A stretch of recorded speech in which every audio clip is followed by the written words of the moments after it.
So the Department of International Relations and Cooperation has urged South African citizens in the Middle East to take advantage of the limited commercial flights now available to leave that region, warning that heavy attacks are expected to continue in the coming days. Let's chat now to Olwethu Ngidi, a South African who is currently in the United Arab Emirates city of Dubai.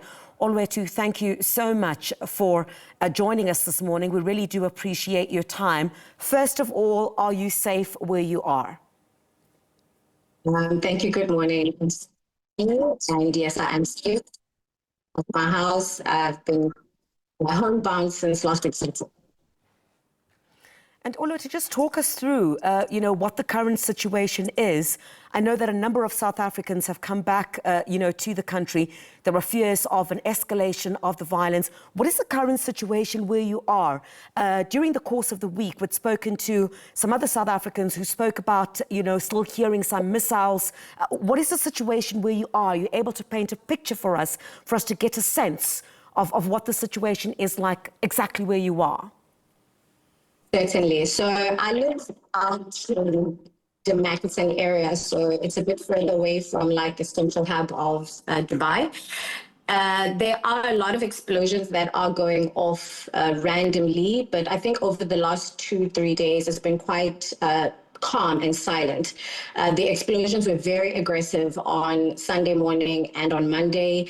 I know that there are some people who have left, but I don't really want to panic too much.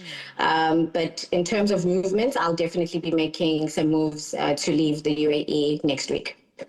Yeah, and I guess you'll be returning to South Africa. Are you headed? I'm sure your family must be, just very worried, about your situation. How are you keeping calm? Are you in touch, with other South Africans that are there? I know that all of you have been giving each other such great support, trying to keep each other calm under very difficult circumstances. Yeah, no, my family has been amazing. Everybody's checking up on me, messaging me every day just to find out how am I doing. And I think also this is helping with my mental health as well. So instead of just like panicking and being too anxious, is knowing that I'm loved and, everybody is making sure that I'm safe. And I think even the company that I work for, they are constantly checking up on everybody at work and just reassuring that as long as we stay indoors and we stay safe, and if we need anything, they'll definitely be there to help.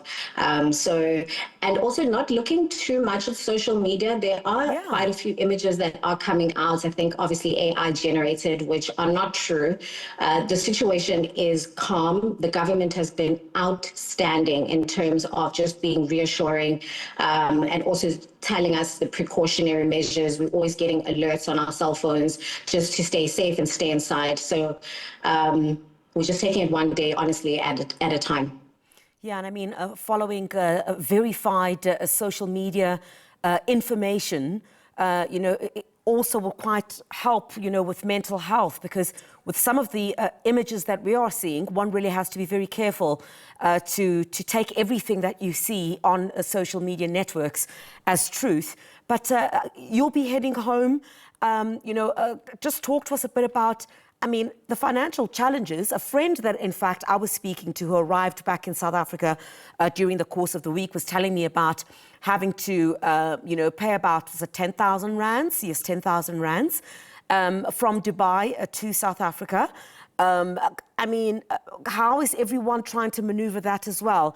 I think talking about finances at this time might just sound very wrong, but in the middle of that conflict, of course, there are people who need to otherwise take money that they didn't plan to travel with and try and get on those limited airlines to get to areas where they'll believe they'll be safe.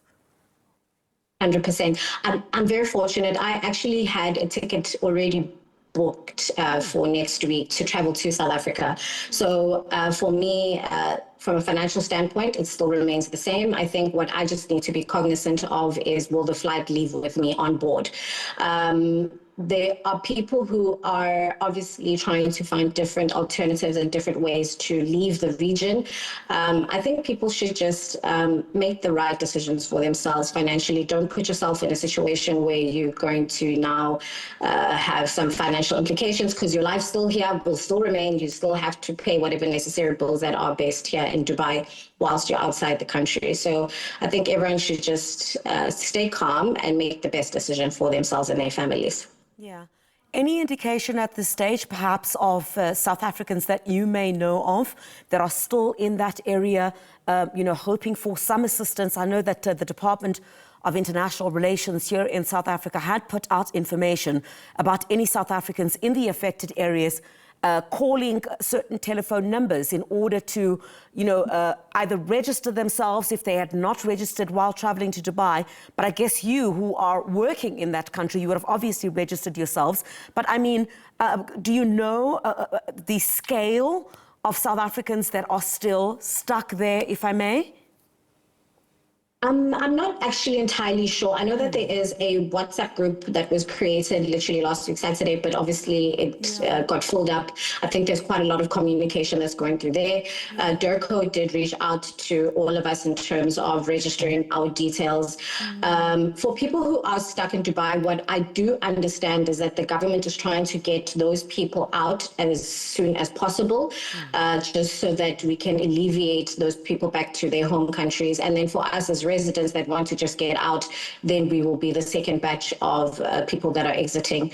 I think there are quite a few people who have been on social media saying that they are stuck, but I think there's quite a lot of movement now that's happening in the airspace.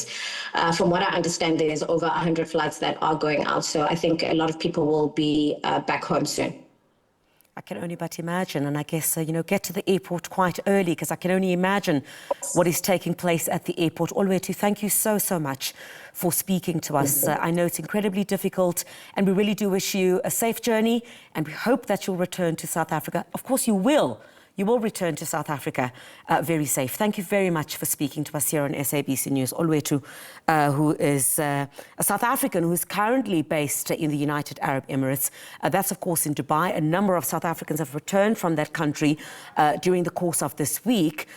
Just sharing their stories about what they've been through. I think the safest option for them at this stage, as there are fears that the violence will escalate, is for them to return to South Africa. Some of them have taken to social media to give us an update, of what it's been like there, having to travel back to South Africa, and I guess the fears of being in that kind of environment.